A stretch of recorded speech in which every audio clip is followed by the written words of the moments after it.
ایک بہت ہی important high profile case جو کہ 2 خواتین کی کڈنیپنگ کا تھا، جو الحمدللہ ہماری لاہور پولیس نے ورک آؤٹ کیا ہے. پولیس کے ہی ایک ڈی ایس پی عثمان حیدر نے درج کروایا تھا اپنی بیوی اور بیٹی کے قتل کا جو مقدمہ تھا. تو اس کے حوالے سے میں آپ کو کچھ حقائق بتانا چاہوں گا کہ یہ مقدمہ درج ہوا تھا 18/10/2025 کو، جس میں عثمان حیدر کا موقف تھا کہ اس کی بیٹی خانسہ عثمان اور اس کی بیوی سمیہ عثمان کو اغوا کر لیا گیا ہے. اس پر انیشلی پولیس نے تفتیش شروع کی اور تمام حقائق تمام جو اویلیبل چیزیں تھیں اس کے اوپر پولیس نے تفتیش کی.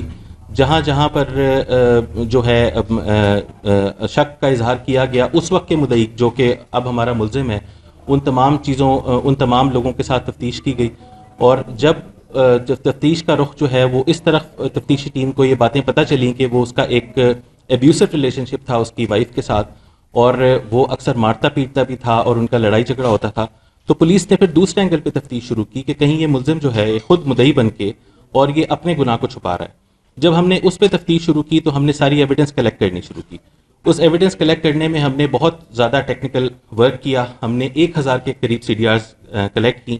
ان تینوں کے، عثمان کے اور جو دونوں مقتولہ خواتین ہیں، ان کے 6 موبائل نمبرز تھے جن کے 724 جو ان کی بی پارٹیز تھی، ان کے کانٹیکٹس تھے، ان کی سی ڈی آرز نکالی گئیں. اس کے علاوہ لوگوں کی سی ڈی آرز نکالی گئیں. پھر جیو فینسنگ کرائی گئی، ان کے نمبرز کی ٹریکنگ کی گئی.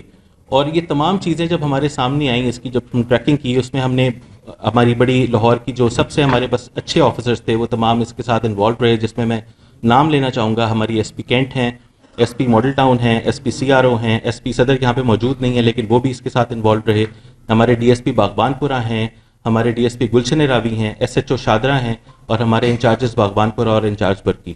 ان لوگوں نے سے بہت کام کیا، بڑی محنت سے کام کیا. اور اسپیشلی ہمارا ایک اور بھی نام لینا چاہوں گا، ہمارے حسین فاروق جو ہمارے انچارج سی آر او ہیں، ٹیکنیکل ہینڈ انہوں نے بہت اچھا اس پہ ورک کیا. اور ایس ایس پی صاحب کی سربراہی میں بڑا اچھا کام ہوا. یہ اس میں سارے جب ٹیکنیکل ایویڈنس ہم نے دیکھی، ان کی موومنٹ ٹریکنگ کی، اور اس میں ہمیں سسپیشن لگا عثمان کی موومنٹ میں کہ وہ جو 25 26 27 جو 27 کو جب وہ کہتے ہیں کہ جی وہ چلی گئی ہیں کہیں گھر سے، اس سے 2-3 دن پہلے کا جو اس کا موومنٹ پیٹرن ہے وہ بڑا سسپیشس تھا.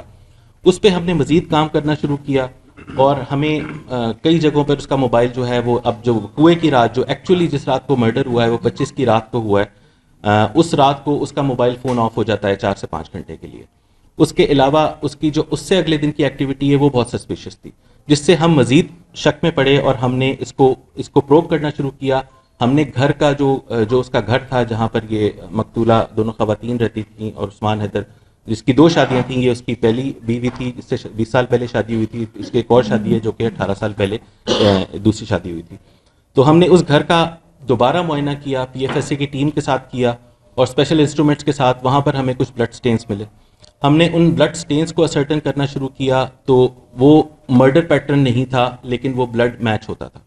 پھر ہم نے اس کی جو سرکاری گاڑی تھی جو یہ اکثر استعمال کرتا تھا، جو کہ رپورٹڈلی یہ بغیر ڈرائیور کے خود بھی ڈرائیو کرتا تھا، اس کی موومنٹ ٹریکنگ شروع کی. اور اس گاڑی کو ہم نے پھر شک کی بنیاد پر اس گاڑی کا معائنہ کروایا پی ایف ایس اے سے، اور وہاں پہ ہمیں مزید بلڈ سٹینز ملے. وہ ایسی کہ ریفیوٹیبل ایویڈنس تھی کہ ہمیں فرنٹ سیٹ اور بیک سیٹ دونوں سے بلڈ سٹینز ملے. اور جو الٹیمیٹلی جو ہے وہ اب obviously P F S C کی ڈیٹیلڈ رپورٹ اس میں آئے گی، لیکن انیشل جو میں آپ کے ساتھ شیئر کر سکتا ہوں وہ یہ کہ جو فرنٹ سیٹ والی ہے وہ میچ بھی کرتی ہے اس کی بیوی کے ساتھ، سمیہ کے ساتھ، مقتولہ کے ساتھ. اور جو بیک سیٹ والے بلڈ سٹینز ہیں وہ میچ کرتے ہیں بیٹی خانسہ کے ساتھ. تو اس سے اتنی irrefutable ایویڈنس آنے کے بعد ہم نے پھر ملزم کو کسٹڈی میں لیا اور اس سے پراپر تفتیش شروع ہوئی. اور تفتیش کے دوران اس نے خود اعتراف جرم کیا، جس میں اس نے بتایا کہ اس نے اپنی بیوی اور بیٹی کو 25 کی رات کو وہ ایک نجی ہوٹل سے کھانا کھا کے نکلے تھے. اس نے ایک جھگڑے کے بعد جو ہے اپنی بیوی اور بیٹی کو فائر مارے اور 2 فائر دونوں کو مار کر اس نے قتل کیا. اور اس کے بعد اس نے بیوی کی لاش جو ہے وہ کالا شاہ کاکو میں ایک کھائی میں ڈمپ کی، اور بیٹی کی لاش اس نے کانا کے علاقے میں ایک گندا نالا ہے وہاں پر ڈمپ کی. اور یہ بالکل بارڈرنگ ایریا ہے کانا اور قصور کا. شاید اس کا مقصد یہ ہوگا کہ میں لاہور سے باہر اس کو ڈمپ کروں، اس کے ذہن میں شاید یہ ہوگا کہ میں قصور میں ڈمپ کر رہا ہوں. تو اس پہ ابھی خیر تفتیش جاری ہے.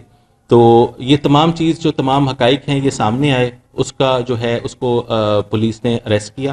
اور یہ کیونکہ ایک ڈبل مرڈر ہے اور ایک بہت ہی ہینس اوفینس ہے، میں ہماری جو پوری ٹیم ہے میں اس کو مبارکباد دینا چاہوں گا. انہوں نے بہت اچھی تفتیش کی اور ٹیکنیکل تفتیش کر کے پراپر جو ایک سائنٹیفک بنیادوں پر تفتیش ہوتی ہے اس کے بعد ملزم کو نہ صرف بے نقاب کیا, ملزم خود جو کہ ایک پولیس کا ایک گزٹڈ آفیسر تھا اس کو بے نقاب کیا, اور اس کو اب انشاءاللہ ہم پراپر تفتیش کر کے مضبوط چالان بنا کر کیفر کردار تک پہنچائیں گے.